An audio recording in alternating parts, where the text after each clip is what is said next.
Hi everybody, I'd like to welcome back both Mel and Dr. Cole following our CAWS webinar last week. Following the webinar and during it, we had so many questions come through that we didn't get a chance to go through, and we had so many people on the webinar, so they've gratefully agreed to come back on and just follow up with some of the questions that we had. So thank you, Mel and Colin, again.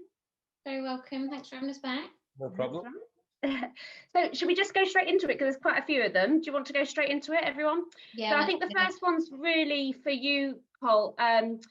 It's all around, really, there's a number of questions around long COVID. So the first one's, at what point does COVID become long COVID?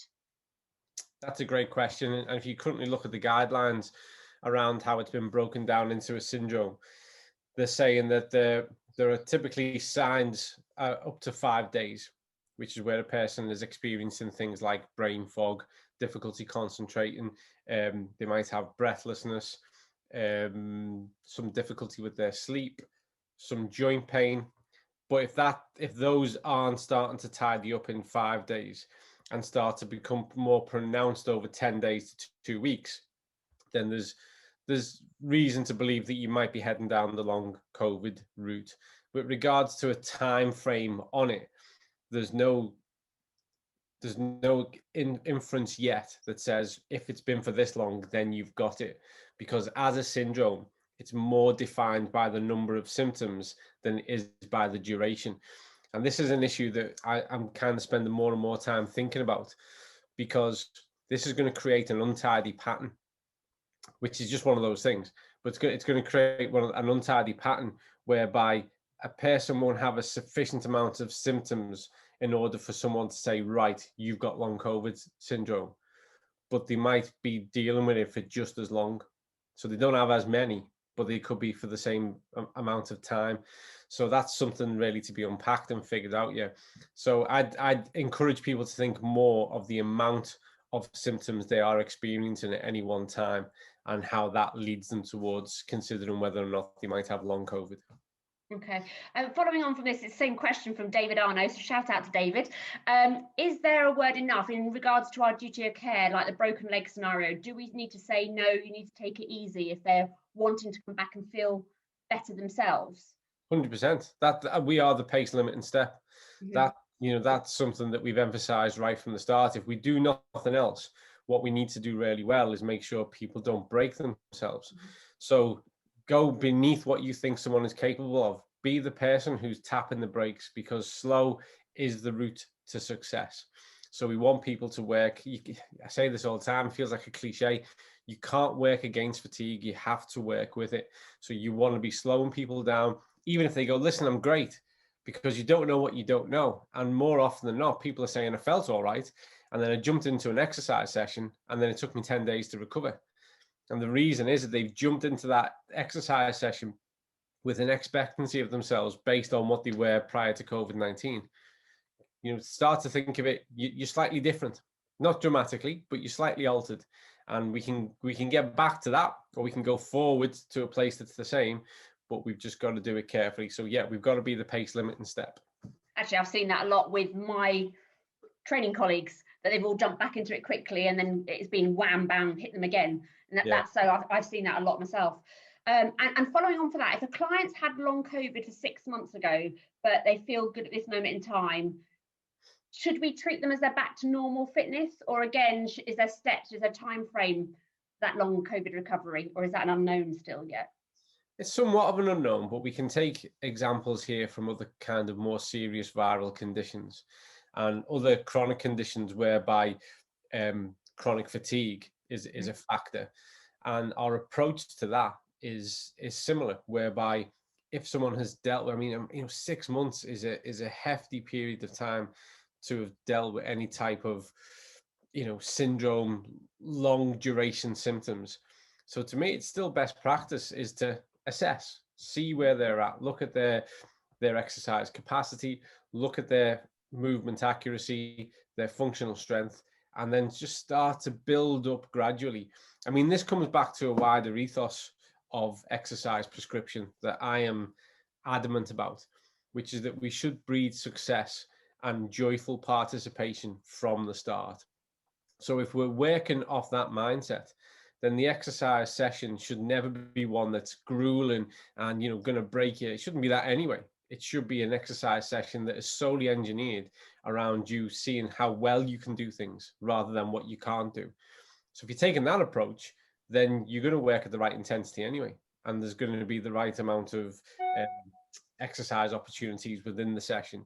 So let's just stick to that. Let's just stick to that because it breeds better compliance, and compliance leads to greater outcomes and success. I think Dave was a little bit stressed as well that those guys may have clients. Let me just, sorry, I don't know if you guys can hear it, but my emails are going crazy. Oh, we can hear it. You can? Oh, yeah, of course, yeah. That's going to drive us all nuts. I think with Dave, he was conscious of if they receive a client who's already in that long COVID bracket, I think he was worried that then if he said, oh, whoa, you've experienced long COVID, so I'm going to take you back to here. I think he, reading between the lines, I think Dave maybe thought that he'd get some resistance from the client who felt that they were being taken back a few steps. But I think what Dave will find is that there won't be any resistance to that because the client will be in a position in their recovery where they are still struggling, and actually they'll be grateful to be taken a few steps back to go forward and like on the better route, if that makes sense. I can see why he's asked the question in that regard, but my feeling is, and I'm sure Colin you would agree, that he's not likely to get much resistance there.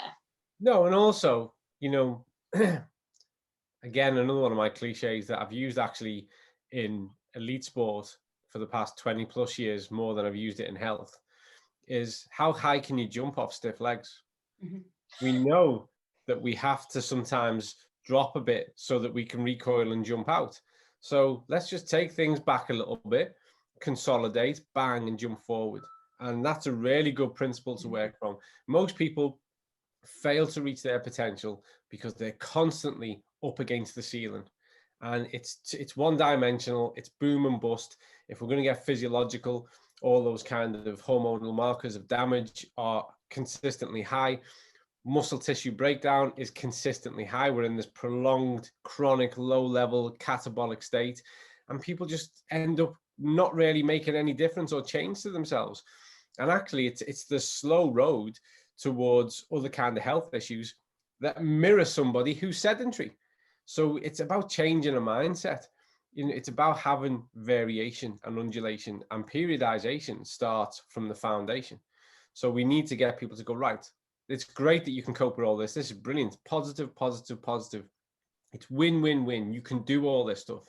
And then we're going to up the ante. We're going to increase things based off what we know and not what we're guessing. And again, another Robertson cliche, if you're not assessing, you're guessing.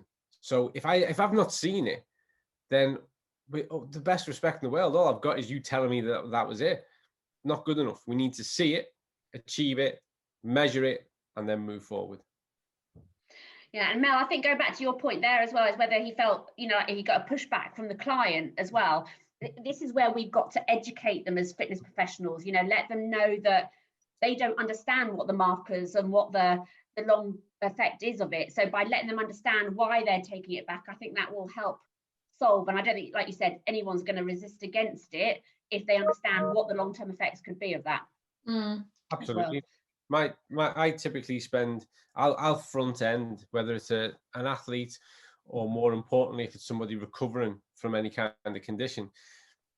My first session prior to us commencing any activity is all spent on the what and the why and the ethos of it, and really putting it across and having that conversation. And I tell them, I say, you're going to get frustrated. You won't like this, but you've got to have faith in it. And that way, there's no kind of, hold on, this doesn't feel right, because I told you it would be like this. This is part of the plan. I told you this would feel too easy. I told you that the hard part now would be the discipline required to get over the frustration. None of this is by surprise. This is all by design. And I think if you have that conversation first, the person has confidence in what you're doing, because they go, this is exactly what you told me it would be like. And not that, not being left to go, is this really doing anything? This feels really easy. So it's about being able to put that forward first. And setting their expectations. You would do it anyway with anyone when you're training them. So this is just another addition. It's just a recheck that you need to reset those expectations of what's going to be agreed. So, okay, just going to move on to the next question. You mentioned there are 3 types of long COVID, 2 where exercise is key and 1 where it is more unknown. How do we tell which long COVID a client presents with? You know, I've been expecting that question off someone. I've had that chat with so many groups and no one's asked that. It's great, isn't it? We will know when it's defined, and it hasn't been defined yet. So my advice to everybody is, and I know there's some resistance to this from certain areas, and I understand why that resistance is there. Assume everybody can benefit from exercise at this stage, because we haven't really seen anything, not within the context of COVID-19. And I know that people are drawing parallels to other autoimmune deficiencies and issues and things like ME and fibromyalgia, and I totally understand and respect that. But we've not seen anything that's specifically within the context of how this virus operates. So right now, I would assume everybody can benefit from structured physical activity and low level to be progressed exercise. You know, people start talking, you know, they go, graded exercise didn't work for this. Yeah, there's some evidence to suggest that that's not the case, but that's not this. And we are talking about structured physical activity and progressive exercise, which is slightly different, but the difference really matters. The reason why there's this notion of 3 potential types of syndrome is one because of the number of symptoms that you'll have at any one time. And my understanding so far is going to be more related to that 3rd group, associated with the comorbidities that they had. And it's where there are things of an autoimmune factor that will already underline those circumstances that are playing a part. So if somebody reports to you and says, I have ME and I've had COVID, then you might want to go, right, we're just going to look at structured physical activity. And again, we're going to go really moderately with it. And we're going to leave progressive or graded exercise, because we really just want to get you back to comfortably being able to achieve activities of daily life similar to what you were able to do prior to your COVID-19. So that would be the approach if someone reports that. But if somebody presents to you and they don't have those issues, get stuck in. Start with physical activity and start progressing through those exercises. Okay, great. Slightly flicking on, how should someone who is over 60 and breathless after COVID get back into exercise? Everything we've just said, gradually. Yeah. Gradually. Yeah. First of all, the over 60 bracket's really interesting, because we have categories of age. So, you know, you got full maturation around about age 21, 22, and then we start the aging process. And then physiologically, there's a lot of evidence that says between the age of 21, 22 and 59, 60, not much changes really. And the more you do then, the better off you're going to be after then. However, you know, someone who's been really active and participant throughout that phase, even moderately, well, they're a different 60 plus to somebody who's been sedentary. And so in that instance, there's almost an extension of that physiological phase. And that person who's 60 plus is probably negligible changes compared to what they could achieve when they were 45, 55. So what I would say is really have ambition. Think about how fit you want to get again, how well you want to be again, and take the slow road in. There's no rush. Establish a really good foundation, work within those limitations, and just gradually push it across. But don't do it on your own. This is where the coach, the PT, the instructor comes into their own. It's that objective eye of being able to say, and you got to have a relationship where you listen. So we've got to be able to say to that individual, you know, that's enough. We're not broken, but we've spent sufficient amount of time on task at a level of intensity that's going to bring about cardiorespiratory changes. And frequency is the key. And we'll just gradually build this up over time until we can really get to a point where we can sustain something like moderate activity for around about 15 minutes. Then we're in a different category, because we're well over that point of oxygen deficit. And we're really starting to go into that more aerobic stroke anaerobic metabolic phase. And from there, we can build any type of fitness you want. Once we get to that clear point, we've really got a green light to start pushing forward with greater time on task and even some more manipulation of intensity. So that over 60s group, They need to have ambition about their fitness. They should be, optimistic about it. But take your time, get this phase right. Okay, great. There's a bunch of questions here, which I don't know whether it's something you want to answer or not, but it's about the vaccine. So there's a number of them coming around, like, where do we stand if someone's refused the vaccine for the well-being of the rest of the class? I'll send you a few over questions so that you might be able to answer them and go, what does an instructor do? What do you do if someone's refused vaccine? Did you say that after the first 2 vaccines, they need another vaccine in 6 months' time, that sort of thing? So really, any thoughts on the vaccine, really? We have to be careful here, don't we? Yeah, we do, exactly. Have to be careful. There's a lot of people's emotions are running high around about the vaccine. First of all, though, because I just had a look at the question myself, we might need to come back to that 60+ one. I'm not sure I answered it. I think I answered a different question that came up with myself. But on the vaccine one, people have the right to refuse the vaccine. In my opinion, it's not a clever choice. You should take the vaccine. I know there's a lot of misinformation that goes around, and someone who knows someone and some doctor on YouTube who's presenting some data. But I am encouraged by the fact that what I regard to be some of the most intelligent minds on the planet, who aren't in the pockets of big pharma, who live in houses like the rest of us and go to work, and they're nice people and they stroke the dog and take the kids to school. They're not some sinister part of a system that's trying to, monitor the world. They came up with it, and it is incredible. And vaccines have changed the world we live in. Some people don't like to acknowledge that, but it's true. Vaccines have changed the world we live in. So I would encourage people, if someone asks me, should I take the vaccine? I would encourage them to do so. If someone hasn't taken the vaccine, do bear in mind that the only person at risk is them. So I would encourage you to have a policy whereby, disclaimers often aren't worth the paper they're written on, but I would encourage you to have something in writing that is very non-intimidating, but just says that, I've chosen not to have the vaccine, but I want to participate in group classes. I want to participate in a group exercise environment, and I do so at my own risk. I recognize that there is, no matter how controlled an environment is, there is always a measure of transmissibility risk, but I accept that. That's okay. And if they do that, it's fine, because, carrying the virus isn't actually, the vaccine does very little on that. The vaccine protects you.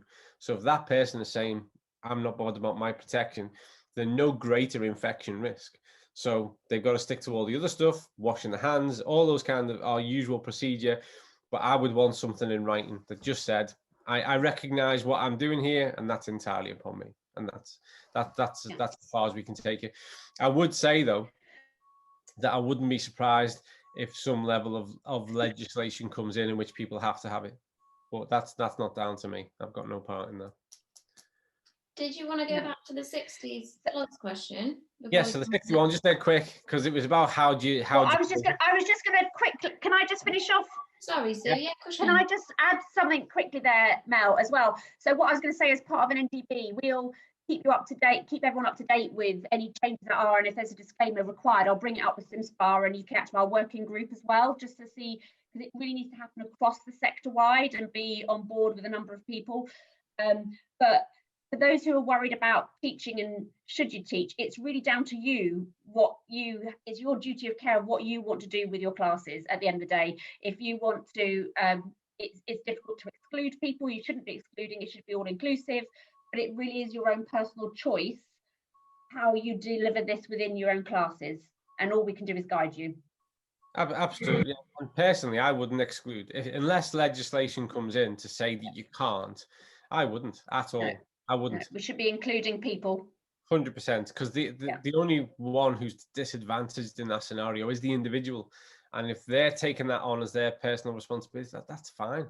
But I personally as well, just because of the litigious state that we live in, I would just like something in writing personally. You can't enforce this yet, but that's at our gym, that's certainly what we'll be doing. Okay, perfect. So do you want to go back to over 60s? That's 60-year-old. So who's breathless? Obviously, it's you've got to. There's a fine art between providing just enough stimulus to prompt an adaptation and a response, to too much, whereby we're just increasing those kind of stress markers and inflammatory markers and sending somebody backwards. I've found that the way to do that, and much of the research literature would support this with regards to aerobic tolerance and building it, is keep the intensity low and repeatedly work on the duration. Because once we increase that time on task, it's that exposure to slightly upregulated, aerobic activity is what brings about a real change to that system. And once we start to see that time on task at that set intensity is getting to 20, 25, 30 minutes, use those as markers. Then you might say, well, now what I'm going to do is reduce that time down, but slightly increase the intensity and see how they respond. We're always looking at how the individual responds, but first of all, manipulate duration and keep intensity low, because that's kind of an essential human factor, is that capacity to just keep going at a lower state. So once we've extended the time, then we can start to look to manipulate the intensity. Hopefully that's more constructively useful. Okay, I'm just trying to get through some of these. Are you recommending that those patients with long COVID should be referred for support by someone who has certain CAWS, understanding of long COVID? If the latter, where will this info be found? No, I'm not. I think if somebody knows that they're dealing with long COVID, remember currently it might get identified. It's typically, unless there are some other underlying comorbidities that would warrant a level of medication, it's typically a case of, well, you need to cope, and there's like advice given. Mm-hmm. So actually, this is what we knew was going to come our way right from the start, not just long COVID. The conversation has been directed towards long COVID because it's become such an issue. What we recognized very early on, April time last year, when you looked at how this virus operated and functioned, was that a huge amount of people would just struggle to get over it, just general post-viral fatigue, and it was going to need some input and support. That was really the egg from which CAWS hatched, was that notion of there's going to be a ton of people that are just going to struggle to get over it. And then long COVID started to appear very soon after that. So with long COVID, it's that times 20. It's the same factors in a more debilitated state. So no, the only time I would encourage you to refer is if a person is experiencing intensifying or worsening symptoms. If they feel like their condition is progressing negatively, then they need support, because people have, without wanting to scaremonger, but people have encountered some really quite severe secondary instances. Things like, it's not a secret, people have had strokes, people have had heart attacks, people have had peripheral neuropathy that is significant enough that they've had falls. So if someone says, listen, this is getting worse, it's not getting better, that's the time to encourage them to go and speak to their GP. Otherwise, it is a long road. We're not going to see a win every single day. Sometimes them just going, yeah, it was okay, that's good enough. We can build on that. What we don't want to see is things getting worse. And at that point, sorry, Sue, go ahead. No, I was going to say, at this point, there's a bit that we've included in this at the very bottom, just more of a statement from Sally Higgins. I don't know if you both saw it at the very bottom. And it was just to reiterate, she had long COVID after having it in March and December last year. Some people are just not able to exercise like her. I think that's where some people, if they haven't seen it, need to hear it from someone who's had it. Mm-hmm. When I taught a variety of classes, and I'm learning to walk properly first. That's how extreme it's been for her. Yeah. I'm pushing it to do 1.5K and regress, so I may try small walks. And it's just a reinstatement. Everyone be cautious, instructors, not thinking you can just teach long haulers. That's the main thing. That's right, yeah. And genuinely, my advice to everyone is assume that somebody is starting from a very, very low state. and start to work from there. Go to the lowest possible denominator and build from there and assume nothing. Yeah. And I've had people, I mean, because I've dealt with a lot of elite athletes, and this has been a real issue, let me tell you, without giving too much away. Directly, I've dealt with a number of elite athletes who were superbly fit, who were getting primed to represent the country, to compete nationally and internationally, and they've been the most dramatically hit. And a big part of what's been common is that they've felt okay, and then they've gone back to a week's full training, and then the lids come off it. Do you know what I mean? So yeah, make no assumptions. The only thing I was just going to add to that, sorry Sue, was from that qualifications perspective, to give any of the group guys assurance. We did talk about this a little bit on last week's call, but check out where your nearest CAWS rebuild coach is that's done one of our courses. And if it's not a referral that you need to refer back to a GP or a health practitioner, but you recognise that it's something that you may feel is beyond your scope of practice, signpost them to that person who has got the certification that's going to give you that kind of assurance. Mm-hmm. Okay. Sorry, Sue. That's all right. No, let's have a look. I'm just trying to go through them because sometimes you've covered what we've actually said already, which is coming up in the question. So if that happens, then Colin, just move it on. How do you recommend we bridge the gap in setting the pace and limiting the pace, almost going back on ourselves for clients who've had COVID and return to fitness? Setting the pace and limiting the pace are the exact same thing. Yeah. That's what we do. By limiting the pace, we are setting the pace. We should be working to always, no matter whether someone's had COVID or not, we should be working to predetermined levels of intensity, duration, frequency. This is the language. This is how we build programs to be effective. So we set that. And what we need to recognize in this specific context is that we are not going to have maybe the same amount of variance in a training program from an intensity point of view that we've had previously with someone who's not dealing with any kind of health complication or issue. So that might look like something whereby, let's just use running because it's an easy one to do. on a Monday, they're going to do, I don't know, 60 minutes, easy, just easy, zone 2 heart rate kind of stuff, ticking away, easy. On a Tuesday, they're going to do some sprint intervals, but it's like 200-meter sprint intervals. So it's near or max, but not quite. But then on the Wednesday, you're going to give that person, K efforts, full out, all effort, 60, 90 second rest between efforts. We're not going to do any of that. That Monday session, the type of intensity where we're setting it by heart rate and we're just gradually building up the time on task, that's how we're going to work. Mm-hmm. And we can take that attitude and put it into the gym. I want you to work against an external resistance that I know you can move. Completion is key. I want to see you go through all of this, and I want it to look easy. Brilliant. What I'll do then is, based on how easy that looks and the feedback I get from the client, next time round, I will take it up a fraction, and I want to see the exact same coping. And I'm going to layer that on week after week, certainly for the first 4 to 6 weeks. I'm going to layer that on. So every session looks easy and we're just gradually building up slightly, little by little. Because I promise you, session by session, week by week, it might not look like much progress is being made. But when you look back over 4 weeks, 6 weeks or 8 weeks, you'll see a huge stride forward. And then you've really started to lay down a foundation that you can build on neurologically, with regards to neuromuscular facilitation, with regards to enzyme activity within the muscle itself, structural integrity, and building up that exercise tolerance. It always made me laugh when people used to talk about pointless cardio. And I used to think that's like the fundamental thing to life on earth, is to be able to breathe. And if you're really good at breathing, guess what? You're even better off. But there are people who want to go pointless cardio. We're a migratory species, 6.5 million years of crossing the continents. It's all that capacity to breathe well that's achieved it for us. So we need to ditch all those daft ideas and recognize that no matter what we want, whether it's aesthetics, whether it's health, whether, if we're training for a triathlon, we need to focus and develop this and maintain it.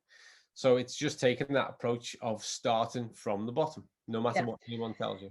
So this is not a question that's on there, but it's coming to my mind because I know they're all going to be screaming in my ear at the back. Thing is, now we're looking at it as far as group exercise instructors. And I think we touched on this in the webinar itself, was, you know, we may not know everybody who's had COVID or long COVID. So, but in general, when we're returning back to face, I think there's a need that we all need to slightly reduce the capacity of what we did before. You touched on the fact that we're a nation of going harder classes. We need to be aware there may be people within the classes, but we need to drop that threshold down and build even like a 4 to 6 week intro block, because you can't individually work with them if they're coming back to a class. That's the difficulty we're going to have as a group exercise instructor. Yeah, definitely. I would take everything back to a level so you can assess how people are engaging in the room. There should always be inherent opportunity for someone who feels okay to be able to work to a part of the class structure a little bit more intensely than somebody else. But also, and I say this to all of our coaches, is your session about entertaining people with exercise, or is your session about developing people through exercise? Because if it's about developing people through exercise, it's going to undulate in intensity, in type. All of these things are there to be manipulated through each session, through each week, over each month, throughout a year. If you're just trying to entertain people and satisfy them for that 45, 60 minutes, then it's all that daft stuff of, you know, 500 more press-ups when you've already did the first 3 terribly, you know, it's got to be tough and all that rubbish. So just, you know, and I know most people don't do that. You know, we talk and we mock these things because of what the individual lunatics do. Most of us don't do that, but I think it's good for all of us to get back and go, what's the purpose of this session? What's the outcome? Once someone spent this time with me, how should they be measurably better? And if we can answer that, then we'll probably realize that most of what we knew needs to be moderate or less and not maximum. And we've been addressing that in some of our other webinars, actually, about rebranding yourself and knowing your brand and knowing what you're offering them. So it ties in quite nicely, even on different aspects of the business, you know, whether it's the client or your business itself. Okay, it would be great to have an understanding training on what we should be avoiding exercise-wise in a group class. I think that might be something we need to touch on at a later date, actually, as Mel and I spoke about some things of how we could do that in the class. I think just reducing it down for a level, like we just said about now, really covers it. But there might be other things that we might work together on, I think, possibly in the future if we could. Yeah, I think, I mean, you know, we do a lot at the gym that we run here on the Wirral. We do a lot. It's good. That's been class orientated from the start. And obviously there's those key things that we've got to change with regards to how many people can participate at any one time. And we've had to really change the nature of some of the exercises because we want to minimize the possibility for physical interaction. You know, people have got to be able to work entirely independently. So there are those kind of things. And again, it's about thinking of other factors with regards to the varying intensities that people in the room are going to work to. But I see all that as an opportunity. I actually see all this as a way that we can do things much, much better. And it reminds me more, or it makes me think more, that we're going to draw parallel to the types of thoughts and attitudes and activities that we have in elite pro sport and make sure that the wider population benefit from that, because that's how we work in those environments. And I think that that's what it's going to do. It's going to raise the standard. So I think it's a good pressure for us. Yeah, absolutely. What guidelines are available from the industry to support us to adapt, modify and progress long COVID clients? Is there an industry level? I suppose you're starting it, really. You're starting the revolution. Yeah, we did proudly start the revolution, and hence why we're partnered with UK Active, Europe Active, you know, how we built a relationship with SIMSPA from the start. And this is going to sound really arrogant now, but, you know, in all honesty, I've had a look at what else is out there, and we are leading the way. So a CAWS certification is your best bet. And ours, you know, we're continually evolving it and updating it and progressing it. So I would just encourage everybody to engage. Have a look on YouTube. There's some free content through there through CAWS. Have a look on the Facebook page. But get on the website, train with CAWS, and start to really lift the lid on it and understand it fully. From a group perspective, I guess, as we said last week, this is an open dialogue that we have with Sue and the team at EMD. So as we're defining those on general terms or from a one-to-one perspective, then Sue and I will be looping back in to consider how that ought to look for everybody that's teaching group training as well. Yeah. And we're fully intent on putting some content in as a part of our ongoing updates that considers this more from a group point of view. Yeah, brilliant. And I suppose for this bit, to finish off with the collar bit for now, but how do we deal with our own post-COVID issues and also our mental issues from returning from long COVID? It's hard, isn't it? Yeah. It is difficult. It really is. And the world is progressively, the world's progressively becoming more unlocked. So people are going, I don't like using the word normal, but people are starting to return to activity as it was previously. And it's busy, and we've gone from being quite isolated to now progressively more and more around people. And we've had 12 months of media bombardment to telling us how risky that is. So I think the key thing, having dealt myself in previous life, in previous roles, and supporting people through that now, is give yourself a break. Recognize that it's hard. Don't fall for any of these mantras like woman up or man up, or no, go, you know what, this is tough, and by recognizing it's challenging, you can deal with it. Because if you keep telling yourself everyone else is okay and it's just me coping with this, then that just brings about more and more separation and isolation, and the problem gets bigger. Best way to deal with any problem, I promise you, is to recognize the scale of it and go, yeah, that's hard, that. So here we go, and here's how I'm going to break that down on my own terms. For those who can, with regards to your return, I know everyone's got to get back and got to start paying bills and earning money, but grade your return. As you would anything else, you wouldn't fill the bath of water and jump in. You dip a toe. So grade your return back in, do a little bit, do it on your own terms, and set yourself a time, whether it's a week, 2 weeks, or a month, to get back to full capacity. I know everyone's keen, but it's important that you get back right, and you can't be the person other people need to be if you're not well. I find myself having to say this to people so often. You can't give so much of yourself to somebody if you're not right. You're draining the well. So recognize that it is difficult. The world has been through a difficult phase, and kind of retain some of that, and then spend it as empathy on what you're dealing with from other people, because they're going to be concerned, and there are levels of hyperphobia all around us. And just tread easily, and make sure, some of the habits we all had previously were awful. We celebrated the person who works for like 25 hours a day. It was all that kind of, wow, what a go-getter, the hardest worker in the room. Life is short. Be the smartest worker and have a great time, and enjoy spending time with people you love, and and go for a walk, and recognize that this is all just incredible, and it's amazing really when you stop and look at it. So take it in, press pause, do the stuff you love, and be with the people you love, and do more of that, and then you can cope better with the really, really hard stuff. Absolutely. And that's a real positive thing, because actually we're talking about that on one of our next webinars, is about how instructors are anxious about returning. And it's like, there's no rush. Stay in your lane. Don't compare yourself to other. Do what we've all done. Had Facebook breaks if we need to, just to not compare ourselves to others. Just a pause, isn't it? Stop and have a life more than just the. Oh, did I freeze there? You did a little bit, but you styled it out. It was fine. I styled it out. Okay, cool. Styled it out. It was fine. Right. Thanks, Cole. I'm going to move on to some that maybe Mel can join in. Here we go, Mel. As a group exercise instructor, can I support individuals once I have done the rebuild course? Well, I'm going to get, not to pass the buck so soon, but Cole, since you're still on, I think you could address that one first. I can obviously speak to the logistics of it, but in terms of area of expertise.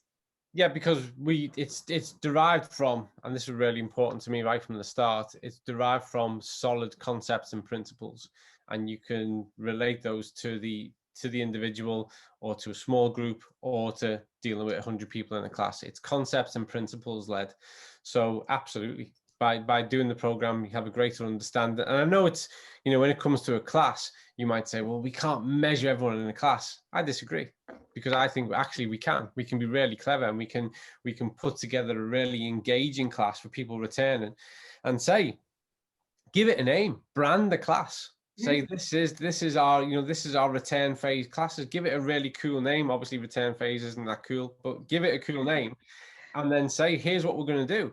We're going to let everyone assess themselves, and we're going to go through, and we're going to do a little bit to test this, and we're going to have a look at our form and function, and we're going to do some simple things around strength, and we can do that en masse. And I'll bet you something, each individual will perform better and have a better experience by the fact they're in a class environment and they see it going around them. You know, people will embrace it far more and think it's less about me being studied and more about us laying a marker. We're coming back and we're laying a marker as to where we're at, and then we're going to build on this over time.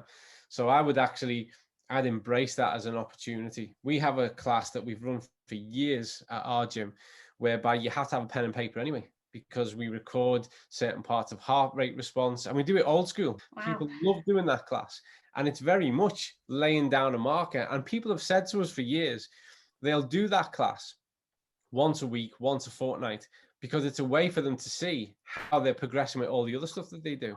So I think the idea of creating a class for everyone returning from this crazy phase in life is just a really solid, straightforward way to go. And as a group exercise instructor, if you don't have capacity, because a lot of them will struggle with getting an hour slot to do that, that might be that your rebuild, good name that one, I've got it from somewhere, is it called CAWS?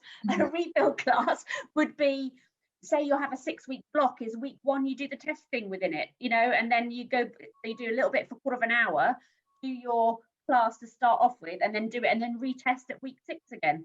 So that's another way you can do it without having to set up a class if you're a community instructor who doesn't have access to another additional hour slot somewhere. That's it. And funnily enough, that's what we're calling it at our gym. We're calling it the rebuild class. Okay. That's what we're calling it. We're taking it straight from the pages of CAWS. Yeah, just build it in. I think people will love it. And you know what? People always love to know that you're interested in them. And when you say, listen, you're going to come back and we're going to see where you're all at, people respond positively. They think, wow, that's an investment in me. Didn't we always learn for the business model as well as fitness models, SMART goals, specific, measurable, achievable results at time bounds? And we sometimes stepped away from that. So it's a good time now to rebuild that into your programming, I think, really. Yeah, absolutely. 100%. Right. Have you the assessments we can use for these returning to movement? I think that's part of the course, isn't it, really? If people came on the course, they'd learn that element of it. Yeah. Okay, this is an interesting one. Many of these people will be either on low income or have had a drop in income. Centres are struggling with income. How are we going to fund this? Now, this actually comes into something that all I can say, there is something in the pipeline, guys, with possible funding elements, but it's not ready to be approved. So when it comes, there's a few questions that were relating to funding that we are dealing with EMD UK and government and Sport England at the moment. So hopefully we'll be able to update you when that gets released. So not really for you guys to... That sounds promising. That's very good.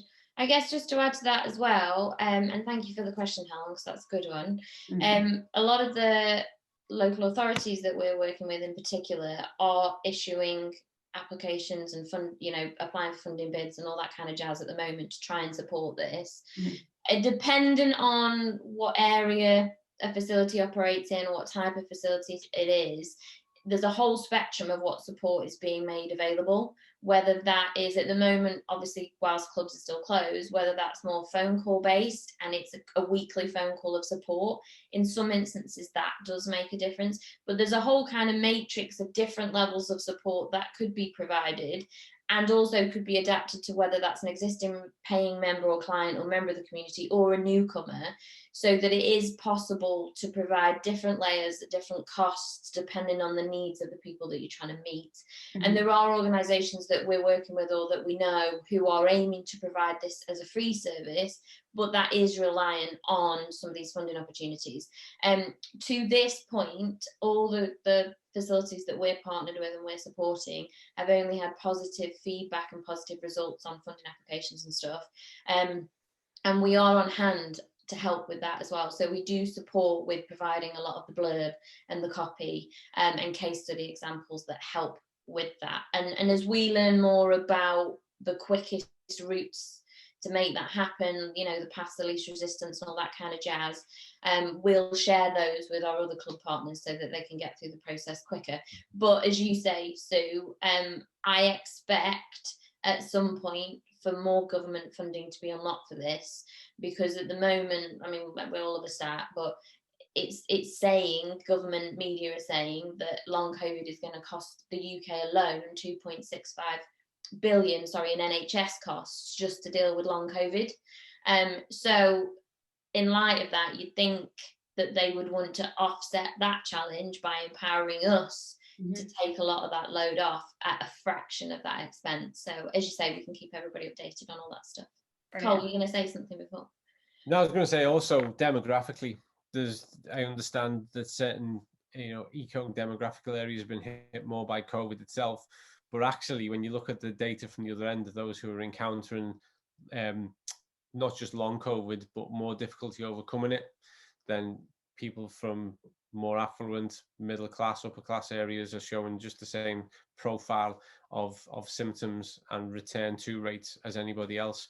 So I think it's good to be thinking on those terms, and I encourage everyone to think of economies of scale and think to whether or not you can make yourself more accessible financially by creating small group classes. So it could be that you're saying to, you know, you can take 4 individuals for the 1 hour, do a small group class. It makes it more financially accessible for them and probably gives them a little bit of a different and arguably in some areas better experience, and it aligns itself to your class orientation anyway. So I'd look at it on those terms.